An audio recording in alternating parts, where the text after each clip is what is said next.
என் குழந்தை இருக்கான் சார். ரீசனே இல்லாம அழுவான் சார். விடாம அழுவான் சார். சாப்பாடு ஊட்டும் போது வாயிலே வச்சிருக்குங்க சார். ஆண்டவனே ஒரு வயித்துல ஒரு ஜிப்பை வச்சு கொடுத்துறேன்.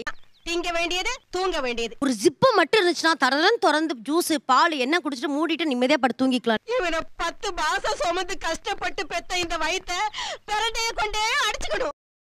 நைட்டு தூக்கம் சுத்தமா போச்சு. பசிக்குது, மணி 2 போகுது. எங்க குழந்தைய யார் பாக்குறது? அவன் உட்கார்ந்து நான் ஃபீவர், ஒரு தலைவலி, நம்மள கொஞ்ச நேரம் படுக்க விட மாட்டேன். ஏங்க என்ன புள்ள அழுகுது அதுக்குள்ளேயே? சாப்பாடு ஊட்டும் போது வாயிலே வச்சிருக்குங்க சார். இத குச்சி வச்சு குத்தலாம் போல வருது சார். அம்மா நீங்க போய் அம்மா சொல்லிட்டாங்க பண்டை வச்சு சாப்பிடணும் போல இருக்குமா. அந்த டப்பால இருக்க எடுத்து தின்னு போ.